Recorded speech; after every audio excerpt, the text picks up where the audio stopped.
Boa noite a todos. Bem-vindos a uma palestra especial sobre uma personalidade muito especial que talvez não muitos conhecem, sabem ou talvez ouviram um pouco, que é o Rabino Levi Yitzhak Schneerson, o pai do nosso Rebbe. O Rebbe todo mundo sabe quem é, mas o pai do Rebbe, por mais que ele era uma pessoa, como nós vamos ver hoje, uma pessoa com muito idealismo, um rabino muito importante na sua época, mas a atuação dele foi relativamente curta por causa das perseguições. Faleceu um pouco mais jovem. É por isso que talvez muita coisa se perdeu e muita coisa não se sabe. De qualquer forma, então, dia 20 de Av, que foi o dia de ontem, foi o Yortzeit, o dia de falecimento dele. Está enterrado em Cazaquistão, em Alma-Ata, uma cidade chamada Alma-Ata, Almaty, e não porque ele morava lá, mas porque ele foi enviado para o Galut, para o exílio, pelo regime comunista, e para um lugar mais longe, mas voltando, ele não conseguiu mais, por motivos técnicos de saúde, ele se estabeleceu lá nos últimos anos e faleceu. Então, o Rebbe, normalmente, nesse dia, ele costumava fazer uma reunião racídica e contar histórias e também falar sobre os ensinamentos dele. E hoje nós vamos ver um pouco sobre a história dele e também vamos ver dois ensinamentos dele para ver o estilo de estudo que ele tinha, que era uma coisa totalmente diferente do que nós estamos acostumados. Em primeiro lugar, Reb Leivik, assim como se chamava ele, Reb Leivik, ele nasceu no dia 18 de Nissan, 21 de abril de 1878. O tataravô dele foi o terceiro Rebbe do Chabad, tá? O Tzemach Tzedek, que viveu no século XVIII, de 1789 até 1866. O Reb Leivik, ele teve 3 filhos. O primeiro filho é o mais conhecido, o Rebbe. Depois teve mais 2 filhos. Outro, ele chamava Duber, faleceu no Holocausto. E o terceiro, Israel Areleib, que também faleceu prematuramente na Inglaterra em 1952. Em 1909, Reb Leivik foi convidado para servir a comunidade numa cidade na Ucrânia, Yekaterinoslav. Hoje é chamado Dnepropetrovsk, porque nós sabemos que os comunistas eles mudaram todos os nomes das cidades importantes na União Soviética e depois, quando caiu o comunismo, então voltaram os nomes como eram originalmente. Então, na época do comunismo, era chamado Yekaterinoslav, hoje é chamado de Dnepropetrovsk. Mas, de qualquer forma, ela acho que é a segunda cidade ou a terceira maior na Ucrânia.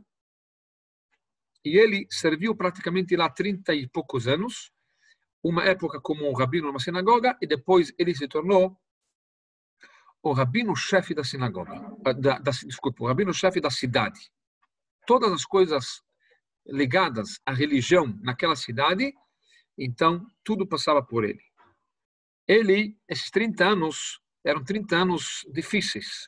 Estamos falando numa época quando passou pela Primeira Guerra, depois a Guerra Mundial, depois a Guerra Civil e depois a Revolução Comunista e depois o regime do Stalin, que foi cheio de perseguições. Reb Leivik foi um homem que não deixou os seus valores, não abriu mão de uma vírgula do idealismo que ele tinha e foi até o fim para proteger a sua comunidade, se levantando contra as autoridades da União Soviética, que nós estamos falando de um grande império, assim parecido, né? Como o Rebbe anterior, como o sexto Rebbe do Chabad também, mas isso foi, o sexto Rebbe do Chabad foi nos anos 20, na década de 20, e isso foi na década 30, 10 anos mais tarde, e o fim do sexto Rebbe do Chabad foi feliz. Ele ficou preso, mas depois foi libertado, depois saiu da União Soviética, foi para a Polônia, enfim, até que chegou nos Estados Unidos. Isso não foi a história do pai do Rebbe. A história do pai do Rebbe foi totalmente diferente. Uma ilustração que o Rebbe uma vez contou para mostrar o estilo e o jeito do pai dele, ele conta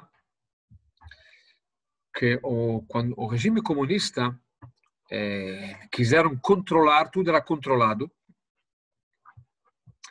e quiseram, então, inclusive as coisas religiosas. Então, fecharam as sinagogas, mas deixavam uma, duas sinagogas abertas, para assim dizer, como que você tem certa liberdade para a religião. Eles controlavam os rabinos, controlavam as pessoas, e tinha a polícia secreta que ia lá o tempo todo para olhar quem entra, quem sai, quem reza, quem não reza, o que eles fazem, e assim por diante. Então, eles foram, agora, naquela cidade, tinha muitos campos de trigo, que de lá se exportava trigo para a União Soviética toda, de uma forma geral, especialmente para as comunidades judaicas, era muito importante isso para poder assar a matzá para Pesach. Nós sabemos que a matzá para Pesach tem que ter um cuidado especial desde o seu crescimento do trigo, que ele não entra em contato com água. Desde que foi cortado, que não entra em contato com água. Por quê? Porque sabemos que o contato com água, isso fermenta. E matzá não pode fermentar. Então, existe todo um processo, todos uns cuidados que se faz para, inclusive até hoje isso, tá?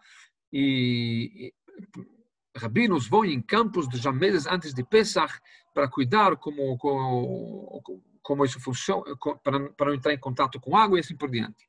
O regime comunista foi para o Reb Leivik e disse para ele: nós gostaríamos que você dá o selo de kashrut, o teu selo que é kasher, para a farinha da matzá, para poder exportar para toda a União Soviética. E o rabino falou: tá bom, ótimo, mas sabe como que é? Tem regras e tem leis. Então eu preciso ter um time de pessoas, eu tenho um time de pessoas de minha confiança que precisam supervisionar todo o trabalho em todos os campos e assim por diante. E, enfim, o regime comunista fala: mas como você pode fazer uma coisa dessa? Isso vai custar um dinheiro, tem que pagar todos os teu pessoal, isso é meses de trabalho, meses de cuidado e não sei o quê. Isso você está roubando, para assim dizer, está gastando dinheiro da União Soviética, da mãe Rússia, e não sei o quê, sabe? Tudo era negócio de igualitário, etc. Só que ele falou que não tem jeito. Essa é a forma. Se vocês querem meu selo tem que ser do jeito que o judaísmo fala, o que eu falo, não do jeito que vocês gostariam. Então, e ele não deixou, ele foi extremamente pressionado, e ele foi ameaçado para prisão, etc. Mas mesmo assim, ele não deixou os seus valores para, mesmo em momento de perigo, momento de risco, e realmente ele conseguiu, no final, deram para ele a permissão de fazer do jeito para receber o selo dele. Ou seja, era importante para eles receber o selo do rabino do Reb Leivik. Essa foi uma história. A segunda história, eu vou colocar aqui um PowerPoint. Na verdade, ela é em inglês. Na verdade, esse PowerPoint, essa mini aula, ela é um curso do JLI. JLI é Jewish Learning Institute. Enfim, são uma instituição que eles promovem aulas, cursos de uma forma, vamos dizer, mais moderna, mais atual, etc. E, enfim, então eles fazem esse tipo de aulas em vários lugares do mundo, etc. Então, eu recebi isso e eu vou agora colocar aqui um PowerPoint e nós vamos acompanhar juntos. Só um minutinho. Alguma coisa deu errado aqui.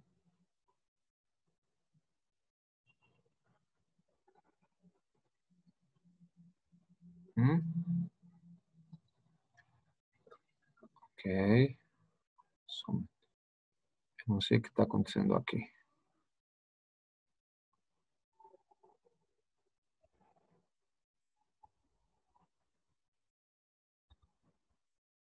Bom, não está aparecendo.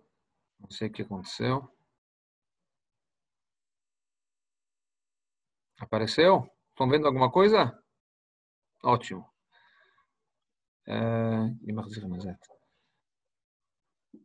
Só um minutinho.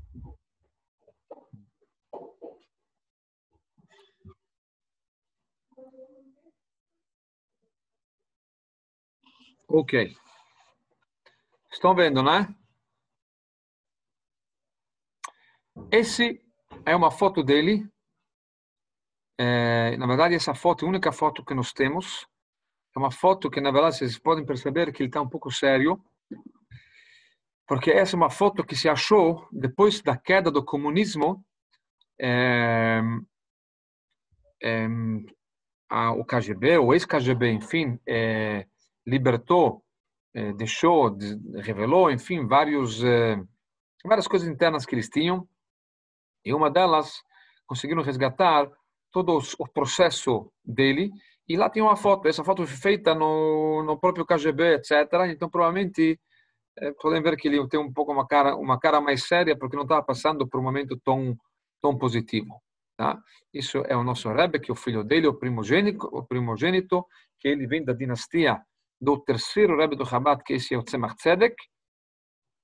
Bom, essa é a sinagoga Piorivskaya, como está escrito aqui, onde ele serviu nos primeiros anos e depois ele se tornou rabino-chefe da cidade Yekaterinoslav.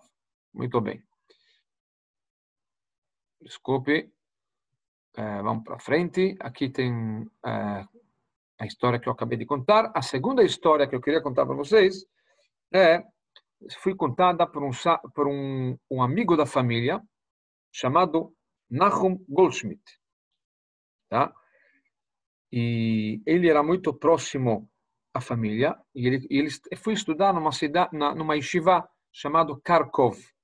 E naquela yeshiva, naquela cidade, uma vez foram chamados para fazer uma reunião entre rabinos, ou seja, o regime comunista chamou vários rabinos para fazer uma reunião. Esse é o homem que conta essa história. E eles quiseram que o rabino, o pai do Rebbe, ele assine, e outros rabinos também, assine uma carta que a Rússia, o regime comunista, não persegue religiões, não persegue a religião judaica e deixa todos livremente poder fazer uso, praticar o judaísmo. E ele estava em dúvida se assinar essa carta, essa declaração ou não. Quem está contando isso é esse homem aqui, que vocês estão vendo, Nachum Goldschmidt, porque quando ele viu ele, quem contou para ele foi o próprio pai do Rebbe. E na hora que ele conta para ele começou a pensar consigo mesmo em voz alta, que ele possa ouvir, todos os lados, os motivos para que talvez valha a pena assinar, e por outro lado, porque não vale a pena assinar. Mas basicamente, valia a pena assinar, porque isso daria um alívio para a comunidade judaica, eles dariam um pouco mais liberdade, talvez, porém, ele não queria, por quê? Porque isso daria a impressão que realmente eles têm toda a liberdade e os caras de fora, as comunidades e povos de outros países, parassem de pressionar o regime comunista para deixar a liberdade total do povo judeu. Então ele ficou para cá e para lá, até que de repente decidiu, não, eu não vou assinar isso. Mesmo se eles vão me ameaçar, mesmo se eu vou ficar na prisão, mesmo se a minha vida vai entrar em risco, eu não posso fazer alguma coisa que é contra a verdade. Mesmo se isso vai aliviar o povo judeu um pouquinho, mas isso não estou indo com a verdade, e já que não estou indo com a verdade, eu não posso fazer isso, e no final, realmente, ele não assinou. Nós vamos agora ver um pequeno vídeo do Rebbe, em inglês, um pequeno documentário que fala sobre a história um pouco dele, depois nós vamos continuar. Isso em inglês, imagino que a maioria conhece, mas de qualquer forma, depois o que nós vamos mostrar praticamente já foi dito.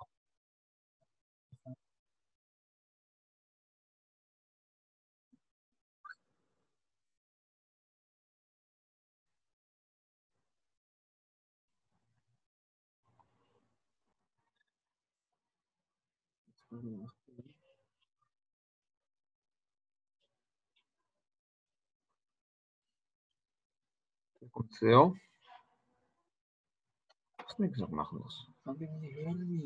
Só um minutinho. Está meio devagar. Eu vou parar e recomeçar de novo.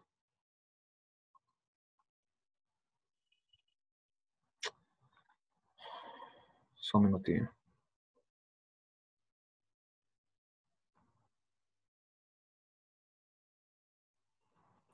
Beleza?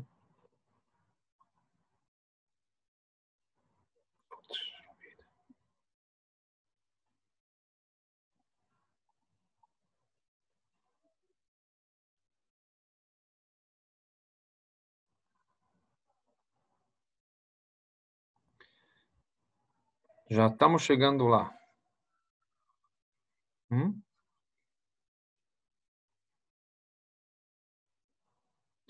Não está saindo mais. Opa, agora sim. Só um minutinho.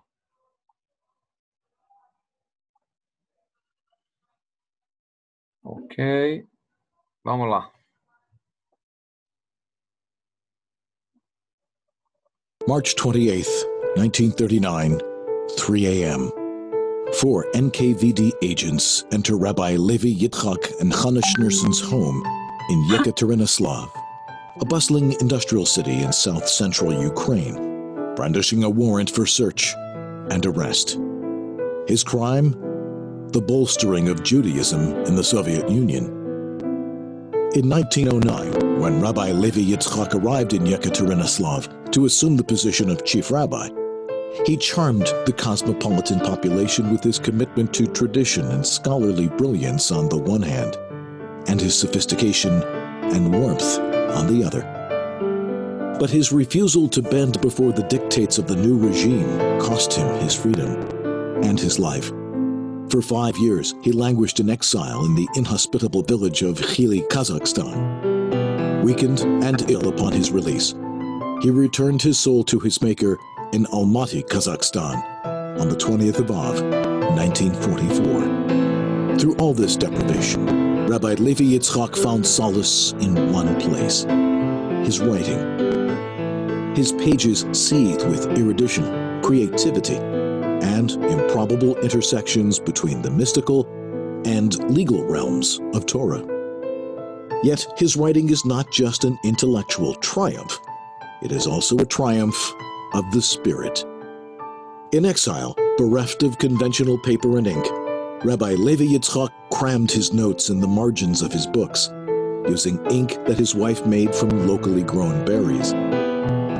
Tragically, most of his manuscripts were lost during those tumultuous years. Whatever was salvaged was brought to Rabbi Levi Yitzchak's son, the Rebbe in New York. These surviving works were published as a 5-volume set entitled Likutei Levi Yitzchak. Muito bem. Então, para quem entendeu, resumidamente, falou um pouco sobre a vida dele, sobre o sofrimento dele e sobre o exílio. E depois que ele faleceu, mas o importante para nós é que o rabino, além de ser um grande rabino, um grande intelectual que sabia praticamente toda a Torá, mas ele era um rabino cabalista. Ele conhecia a Kabbalah e se focava muito nisso, e os livros que ele mostrou, Likutei Levi Yitzchak, que ele mostrou no final, que isso só o pouco que sobrou daquilo que se achou mais tarde, enfim, é muita coisa que foram escritos quando ele estava no próprio exílio,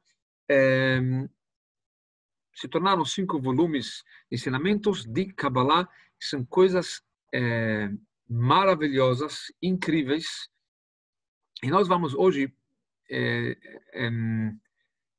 dar dois exemplos e 2 ensinamentos dele e mostrar o estilo de estudo. Nós sabemos que no estudo nós temos, na Torá, de uma forma geral, nós temos 4 tipos de estudos, chamado Pardes. Pardes quer dizer pomar. O que quer dizer pomar? No pomar você tem vários tipos de árvores, vários tipos de frutos. Assim também na Torá nós temos, de uma forma geral, é como um pomar.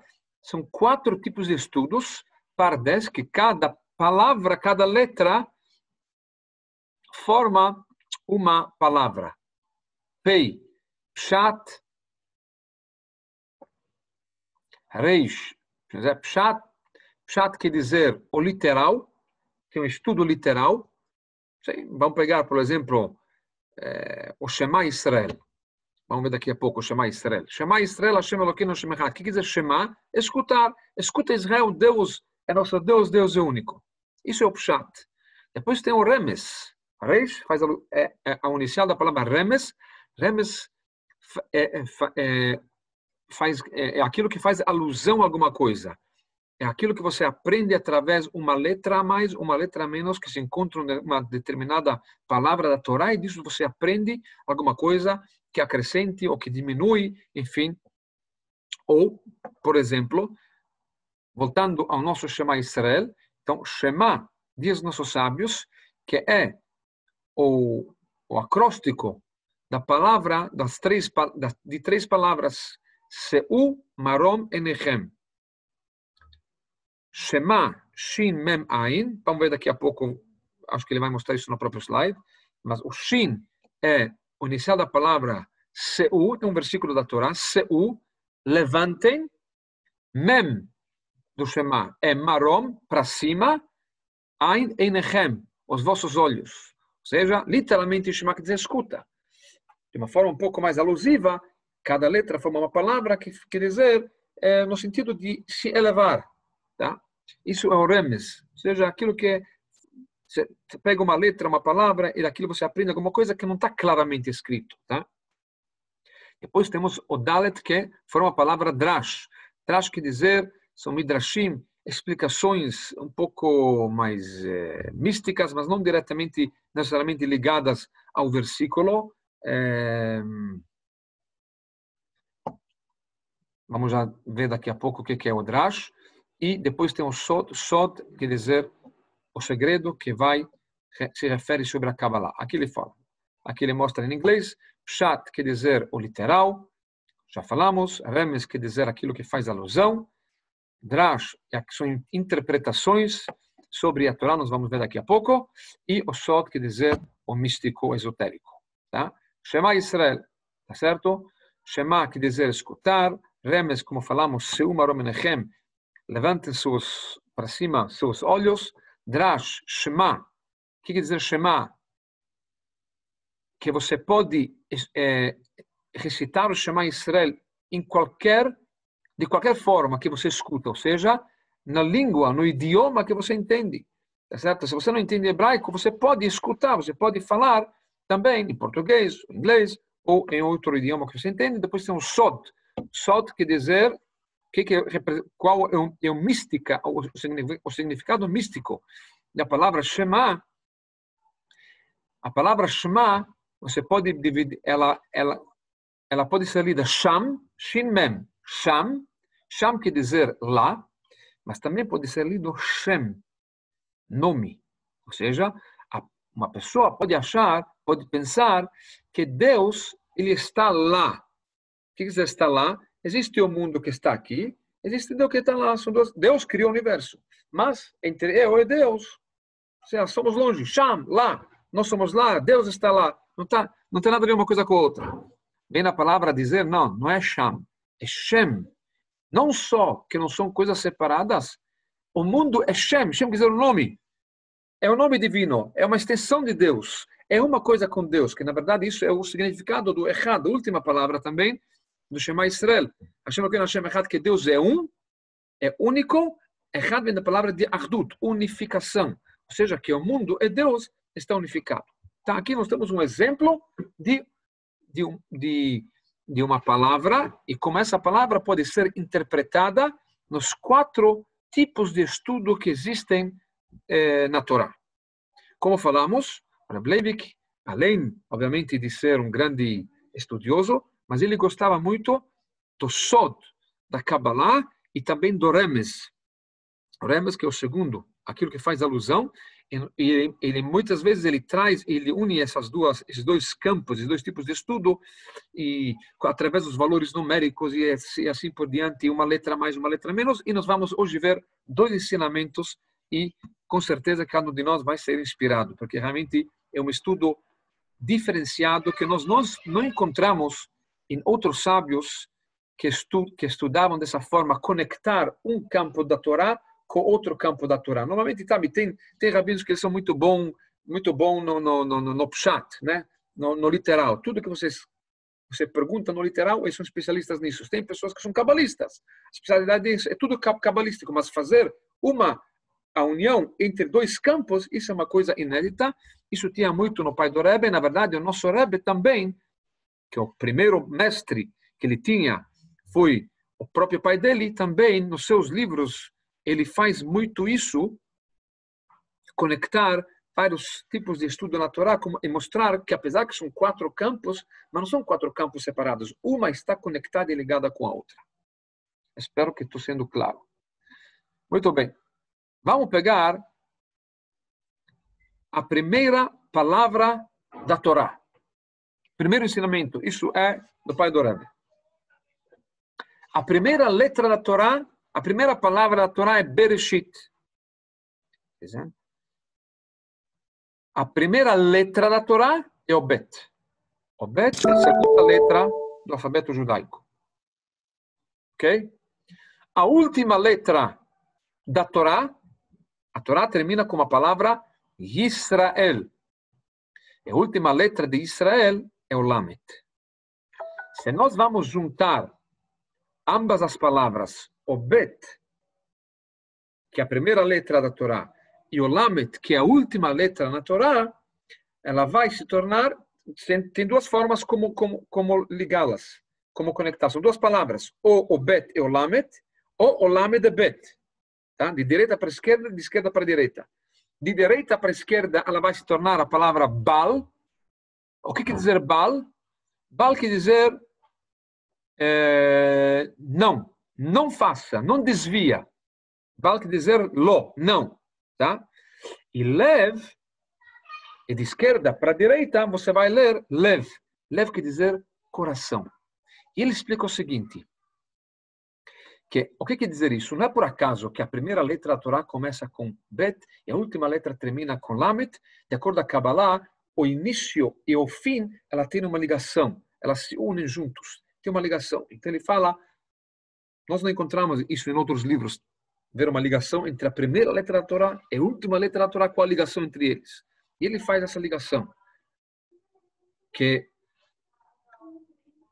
para você, Lev quer dizer coração, ele fala o seguinte, para você seguir o caminho judaico com todo o coração, Lev, de esquerda para direita, que se forma Lev, você tem que ter em primeiro lugar a direita para a esquerda, ler de direita para a esquerda, que é Baal.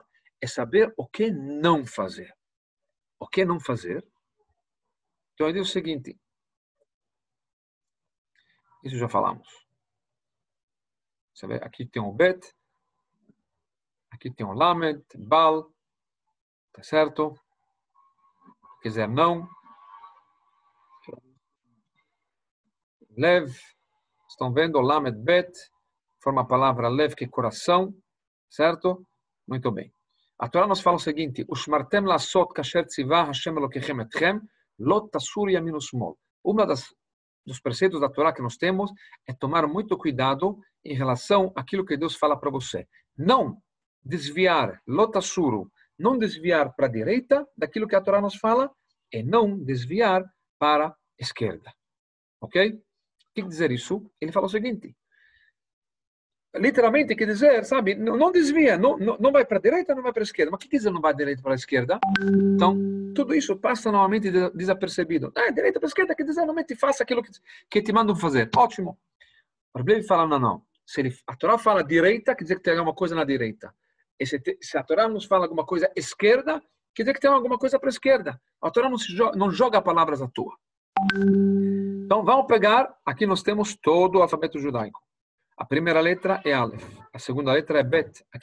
O que nos interessa aqui é o Bet e o Lamet. Certo? da direita do Bet é o Aleph. A direita do Lamed, ou seja, a letra anterior ao Lamed, é o Chaf. A esquerda do Bet, aquilo que vem depois do Bet, é Gimel. Aquilo que vem depois do Lamed é Mem. Então ele diz o seguinte: nós temos a direita e nós temos a esquerda. Vamos pegar as duas letras da direita do Bet e do Lamed. Nós temos o Aleph e depois nós temos o Chaf. Isso forma a palavra Ach. O que quer dizer Ach? Ach quer dizer portanto. Portanto, ou mas. Porém, eu faço assim. Mas eu faço assim. Vamos já entender o que é.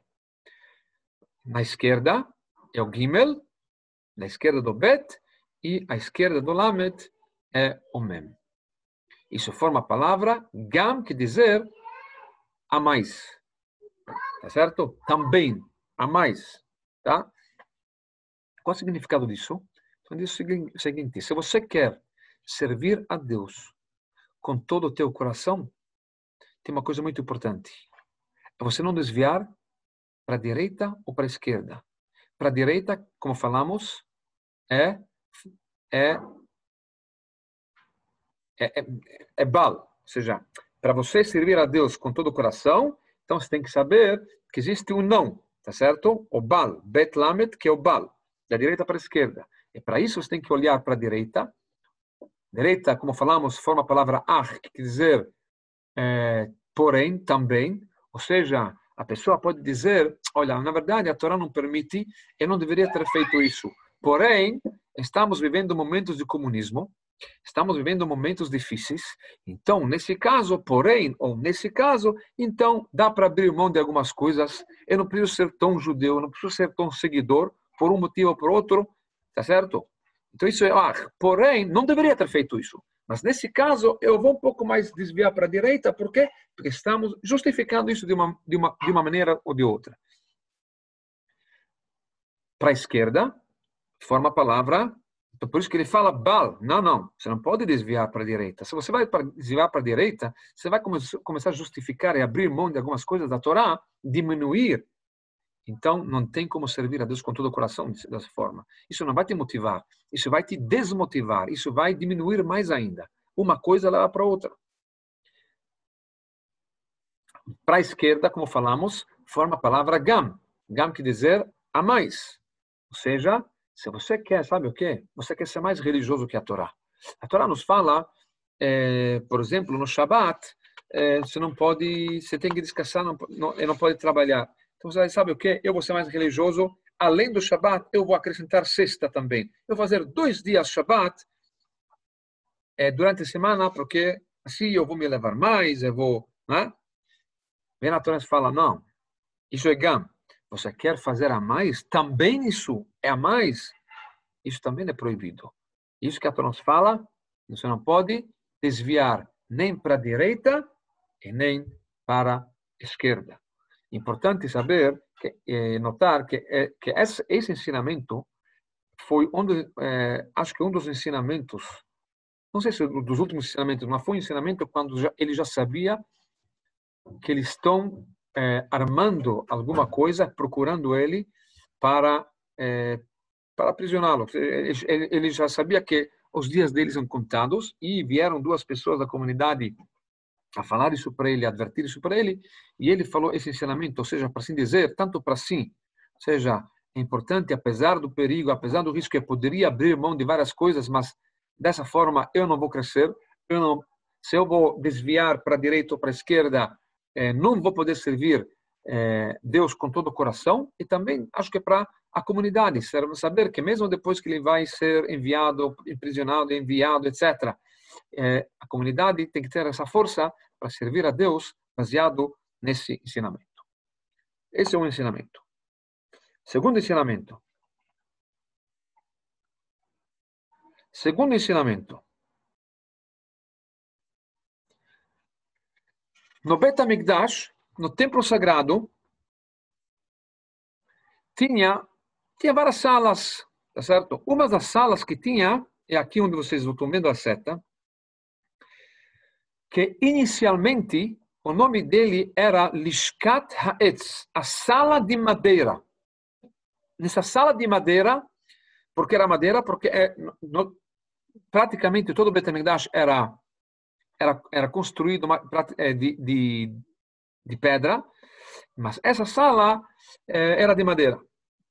Essa era uma sala onde o sumo sacerdote ele ficava se preparando para o dia de Yom Kippur. Ele entrava no Rosh Hashanah e ficava, ou depois de Rosh Hashanah, e ficava lá durante uma semana, a semana inteira antes de Yom Kippur, se preparando para o dia de Yom Kippur. Nós sabemos que o sumo sacerdote, no dia de Yom Kippur, ele entrava no lugar mais sagrado do templo, chamado Kodesh Kodashim, o sagrado do sagrado, o santo dos santos. E se ele entrava lá sem um preparo espiritual, ele simplesmente não saía de lá vivo. Isso requeria um preparo espiritual um preparo muito especial. Isso chamava Lishkat Ha'etz, a sala da madeira. Só que depois eles mudaram o nome e chamaram ele de Lishkat Parhedrin. A sala, literalmente, quer dizer, Parhedrin quer dizer dos cobradores de imposto. Ou seja, tinha cobradores de imposto, que eles cobravam os impostos, as obrigações que as pessoas tinham perante o Bet HaMikdash, enfim, e normalmente eles nomeavam eles por um ano. Depois de um ano, cada ano se trocava, se mudava. Infelizmente, na época do Templo Sagrado, e tinha uma época quando isso começou com Yehuda. Bom, todo mundo conhece a história do Hanukkah, né? Yehuda Maccabi. O Yehuda Macabeu, ele restabeleceu o Templo Sagrado, reinaugurou o Templo Sagrado e começou uma dinastia dos Hashmonaitas. Um reino dos Hashmonaitas por muito tempo. E por mais que Yehuda Maccabi, o Macabeu, ele era uma pessoa, e também o pessoal dele, em volta dele, eram pessoas elevadas, mas os descendentes deles já tomaram um caminho um pouco não tão positivo, e eles dominavam o templo sagrado, enfim, e eles leiloavam o mérito para se tornar sumo sacerdote. Normalmente, o sumo sacerdote era uma pessoa a mais elevada, a mais apropriada para poder fazer esse serviço e também para poder entrar no Yom Kippur, no lugar mais sagrado, que ele possa entrar vivo e sair vivo. Só que corrupção existe em todo lugar e dinheiro atrai em todas as gerações sempre atraiu o dinheiro. Eles vendiam esse cargo para quem pagava mais caro. Em vez de ser mais sadik, mais elevado, mais justo, era o mais rico, o Cohen, mais rico ele comprava. E por mais que ele sabia que talvez ele vai falecer, porque ele não está pronto, não está preparado para isso, mas eles queriam ter o mérito e a experiência de entrar no Kodesh Kodashim e estavam prontos a pagar. Ele sabia que a probabilidade que ele vai sobreviver o ano, ou seja, Yom Kippur, não é grande, e realmente todo ano se trocava, todo ano se mudava, tá? Um tempo. Por isso eles mudaram o nome do Lishkat Ha'etz, que era a sala da madeira, onde era do sumo sacerdote, para Lishkat Parhedrin, ou a sala dos cobradores, ou seja, a sala dos corruptos, em outras palavras. Tá? Ou seja, se tornou a sala dos corruptos. Por quê? Porque o sumo sacerdote era corrupto, ou seja, é aquela pessoa que pagava mais caro. Ok? Isso que ele fala. Diz o pai do Rebbe, de uma forma mais profunda. Madeira mostra a longevidade. Assim como uma árvore, ela vive muito tempo, tem árvores que vivem muito tempo, assim também existe uma profecia do Isaías, que ele fala que mei ha'etz mei ami, que ele fala que assim como a árvore tem vida longa, assim também meu povo vai ter vida longa. Então ele fala Enquanto os Kohanim, os sacerdotes, os sumos sacerdotes, eram pessoas elevadas, pessoas justas, pessoas corretas, tá certo? Então, eles viviam muito, ou seja, não precisava trocar todo ano o sumo sacerdote. Um sacerdote podia permanecer lá por muito tempo, até o fim da vida dele. Por isso era chamado Lishkat Ha'etz, a sala da madeira, não só porque tinha madeira lá, porque ele representava aquilo que a madeira representa. Assim como a madeira ela tem vida longa, o Kohen Gadol, por mais que ele entre num lugar mais sagrado e tenha um risco, mas já que ele era justo, então ele vivia muito tempo. Mas uma vez que isso se mudou, e os Kohanim já não viviam muito tempo, por quê? Porque não eram tzadikim, eram corruptos, então por isso que eles faleciam. Por isso, o nome também mudou, ou seja, essa sala não representa mais a sala de quem vive muito, a sala dos tzadikim. Ele representa agora a sala de quem? Em hebraico, Parhedrin, que ele vai explicar de uma forma cabalística o que dizer isso, mas quer dizer aqueles corruptos, ou seja, daqueles que não vivem muito tempo. Mas ele fala que Parhedrin, em hebraico, de acordo com a Kabbalah, ele representa, de acordo com os ensinamentos da Kabbalah, Gevurah, rigor, severidade. Nós sabemos que, de acordo com a Kabbalah, existem 10 atributos divinos e um dos atributos é chamado Gevurah. Gevurah quer dizer juízo. E essa palavra, Parhedrin, representa o juízo que encurta a vida da pessoa, porque não te dá vida se você não merece. Como?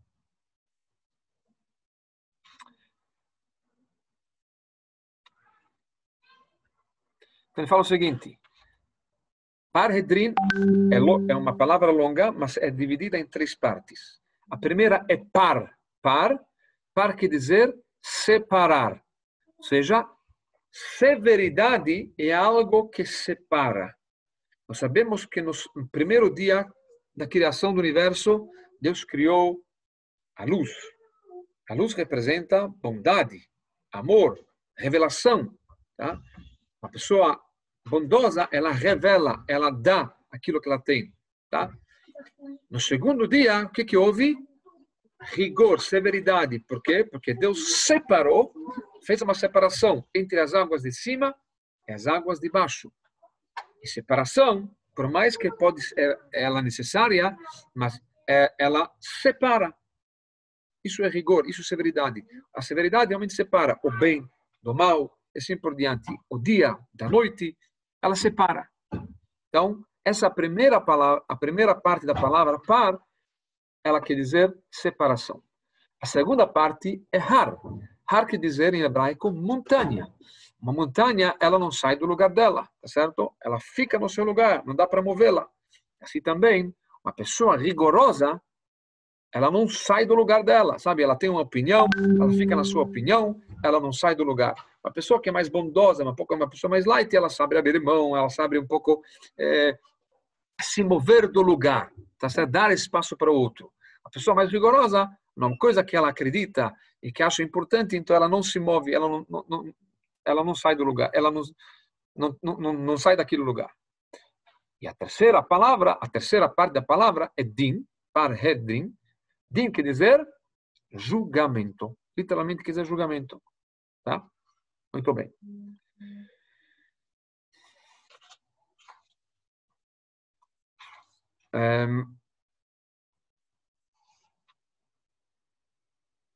Só um minutinho.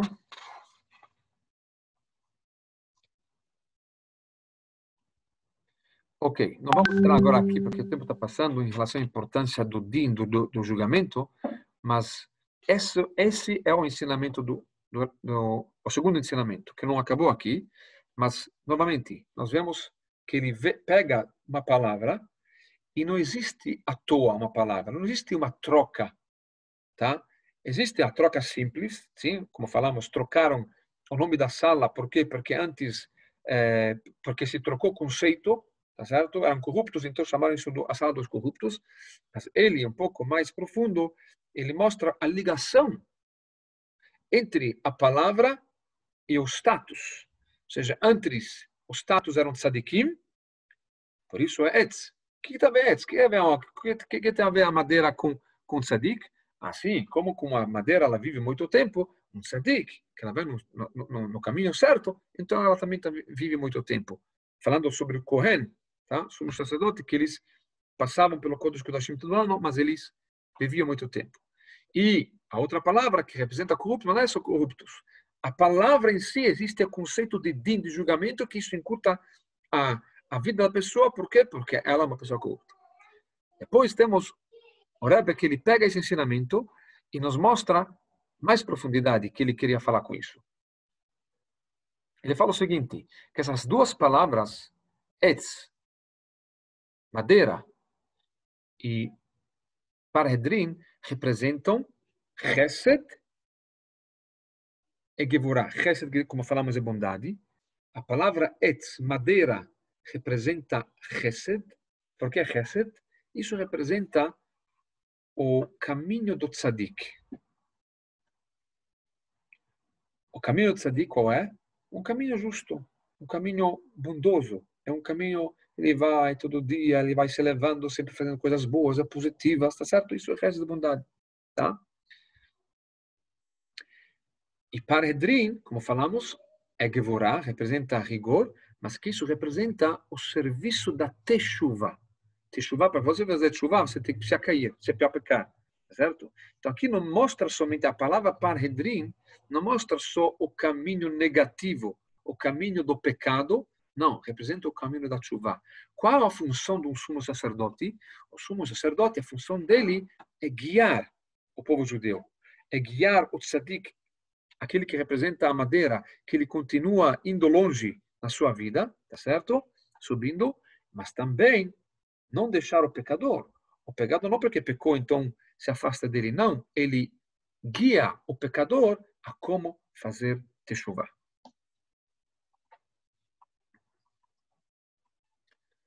Então, aqui nós temos o tzadik, aquele que vai no caminho das madeiras, tá certo? Como falamos, aqui nós temos aqueles círculos, aquele coitadinho que ele foi para um caminho, se desviou e assim por diante, e o Kohen Gadol precisa dar para ele uma forma como voltar e fazer teshuva.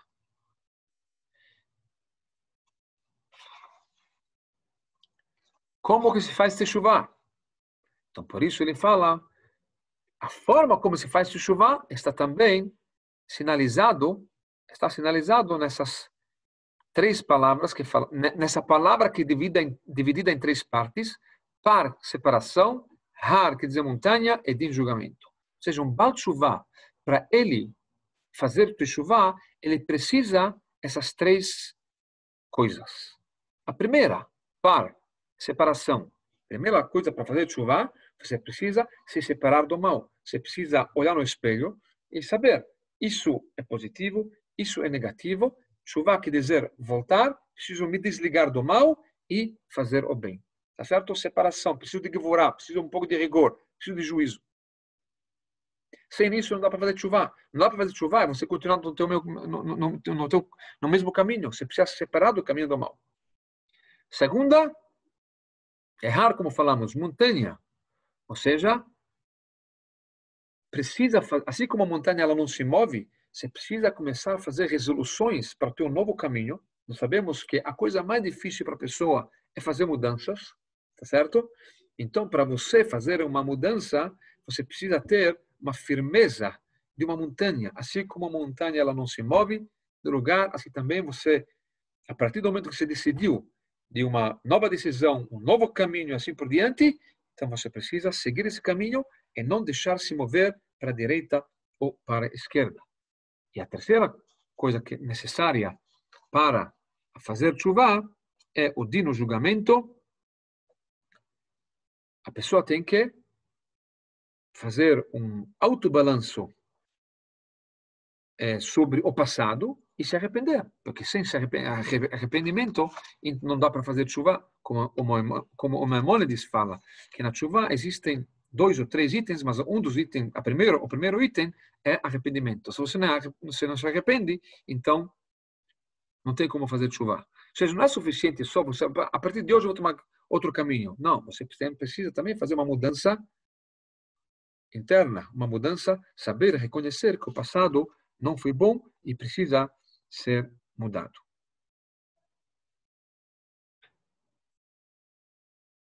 Em outras palavras, esses dois ensinamentos... Mr. Israel Adamski lived in...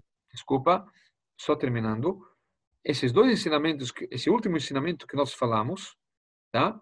Que normalmente é um estilo de estudo profundo do pai do Rebbe, que isso não se encontra, nem mesmo nos livros de Kabbalah não se encontra esse tipo de precisão de pegar cada palavra e cada letra e fazer uma conexão, uma alusão e valor numérico, etc. Existem, mas não de uma forma tão precisa. Isso é uma coisa inédita relacionada, ligada ao Rebbe. Mas ele fala aqui sobre esses dois caminhos, o caminho do Tzadik e o caminho do Baal Tshuva. E na vida dele, do próprio Rabbi Levi Yitzhak, ele também representava esse caminho. Ou seja, ele guiava os tzadikim, mas os pecadores, e nós sabemos que na época do comunismo, muitos judeus se tornaram, foram atrás desse, né, seguiram esse caminho, sabe, o caminho da mudança, né? Os judeus eram sempre considerados como segunda categoria, eram limitados, não podiam morar nas cidades grandes, etc. E o comunismo, na verdade, veio revolucionar esse conceito, que todos somos iguais. Então, obviamente, muitos judeus foram atrás dessa linha. Só que, na prática, isso não foi isso que aconteceu. Mas muitos judeus se tornaram comunistas, muitos judeus perseguiam outros judeus, delatavam outros judeus, e assim por diante.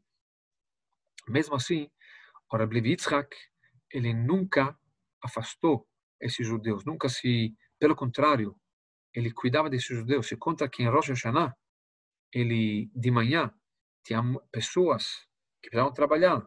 Nós, graças a Deus, vivemos numa época que, mesmo que não é religioso, mas, tá bom, Rosh Hashanah, Yom Kippur, eu vou rezar na sinagoga.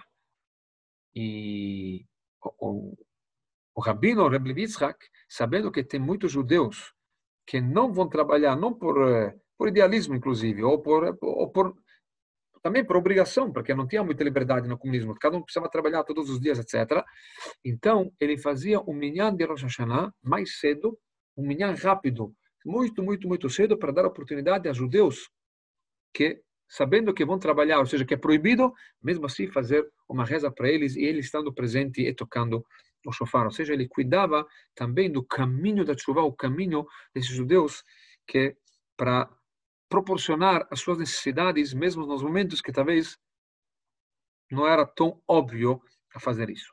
Agora nós vamos ouvir uma história também relacionada a isso, de uma pessoa... Mr. Israel Adamski lived in Dnepropetrovsk, Ukraine.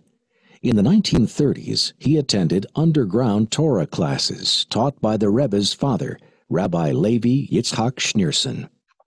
Семья Рава, вся семья жила на втором этаже. Первый этаж был такой полуподвальный, на второй этаж они занимали. А на третьем этаже жил человек, который был управляющим этого дома, коммунист, еврей, но который, между прочим, на которого возлагалось следить за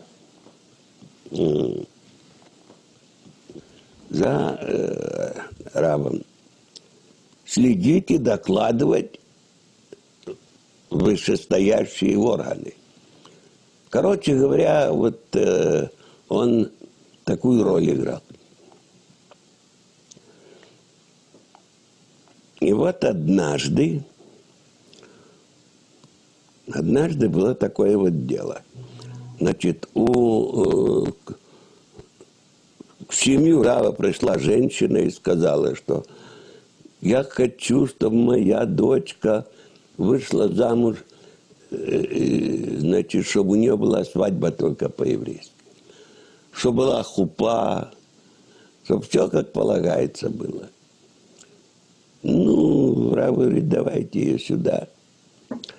Привели ее и тут же поставили хупу. Но нужны были свидетели. Кто-то, нужно были еще люди. Да? Людей не хватало. И тогда Рав говорит, я знаю, кого пригласить. Давайте пригласим вот этого самого Хаима, который живет. Ну, все удивились, потому что знали, что Хаим ведет себя не так, как прилично, неприлично. Он говорит, давайте его позовем. Его позвали. Он принимал участие в этой свадьбе. Потом Рав с ним говорил, беседовал. И он ему признался. Рав и так знал. Он ему признался, что он вот, за ним следит и так далее. Он коммунист. И в следующую субботу он пришел в синагогу. Это было тогда, когда синагог уже было очень мало. На весь город 2. Одна помещалась на улице Фрунзенской, а другая, там дальше Литейная такая улица была в центре. Там помещалась. И все прихожане синагоги знали так друг друга. И вдруг среди них появился вот этот человек. И он сказал очень громко, прошу меня не бояться. Я такой же еврей, как вы. Игбенаид. Этот коммунист потом стал активистом. Активистом, ну, знаете, активистом за то, чтобы еврей остался евреем. Понимаете? Muito bem. Então, resumindo, não sei se todo mundo entende inglês, mas resumindo, ele contou aqui a história que ele estava presente sobre uma chupá que foi feita nos momentos de medo do regime comunista para um casal que também era comunista, mas quiseram casar de uma forma judaica e precisava de minyan. E, obviamente, difícil achar um minyan. De noite, é todo mundo com medo, etc. E ele conseguiu 9, mas faltava um. Tinha um judeu comunista que era o zelador, que inclusive ele era responsável a olhar e ficar atrás do rabino e tudo reportar para o KGB. E ele falou, e, obviamente o rabino sabia disso, que morava em cima no 3º andar, e ele fala para um dos seus, do pessoal lá, chama esse Chaim para baixo para complementar a minha. E assim, ele chama ele vem, e ele fala, todo mundo ficou chocado, você não sabe que o cara é perigoso, não sei o quê, todo mundo se afasta dele, ele é um cara que delata a gente, mas para fazer uma roupa, ele teve Mesirut Nefesh, autossacrifício, ele falou, chama ele veio, participou, e no final da história, ele voltou, se tornou um grande, se ligou a esse rabino, e se tornou depois, mudou de estilo de vida, não foi mais, enfim, se comportou como um judeu, se tornou um ativista para facilitar a vida dos judeus na União Soviética. Daqui nós vemos os valores do Rabbi Yitzchok, ou seja, era um grande ativista, que ele protegia a sua comunidade, cuidava da sua comunidade, junto com isso era um grande estudioso, um grande cabalista, e como falamos no começo, infelizmente, ele foi preso, e depois foi exilado por vários anos. Ele foi preso em 1939 e foi exilado por 5 anos. Ele voltou em 1944. Ele libertou daquela cidade de Tchali, que era uma cidade que era muito úmido, muito isolado, era fora do mundo. E ele queria escrever sobre Torá. Ele não tinha papel. E a esposa dele fazia tinta especial para ele poder escrever, e ele escrevia nos livros do lado, como vocês viram no vídeo anterior, tem as palavras dele no vídeo. É disso que saíram os 5 volumes que nós temos hoje em dia, que isso, a mulher dele, que conseguiu sair da Rússia, isso foi aquilo que ela conseguiu salvar e trouxe para os Estados Unidos, para o filho, o Rebbe. Então, a história dele, na verdade, termina triste, porque ele praticamente faleceu no Galut, no exílio, nunca voltou para a cidade, não tinha mais oportunidade para continuar a atuar como rabino. Ele ficou muito fraco lá e doente e faleceu, mas de cima ele olha o seu filho, o nosso Rebbe, a revolução que ele fez, e em especial nos últimos anos na ex-União Soviética, aqui vocês estão vendo o Beit Chabad, que se chama Menorá, se não me engano, se chama Menorá. Isso é na cidade de Dnipropetrovsk, essa cidade na Ucrânia onde o rabino pai do Rebbe morou. Hoje, esse é o maior Beit Chabad que existe no mundo, esse aqui. Então, ou seja, houve uma transformação. Não só que ele não perdeu a guerra, pelo contrário, lá de cima vai, olha, o judaísmo ganhou, olha como a cidade hoje é um centro de judaísmo daquela cidade para toda a Ucrânia. Então, com certeza, ele tem muito naches e desejamos que em breve esse casal vai se ressuscitar junto com a vinda de Mashiach. Em breve, aqui nós temos o Rebbe no lado o pai do Rebbe e aqui a mãe do Rebbe, e que possamos sempre compartilhar boas notícias, momentos positivos. Todos podem fazer seus comentários, se Deus quiser, podem liberar vossos microfones e nós vamos, semana que vem, se Deus quiser, começar um novo curso. Todos convidados, nós vamos divulgar isso durante a semana, se Deus quiser.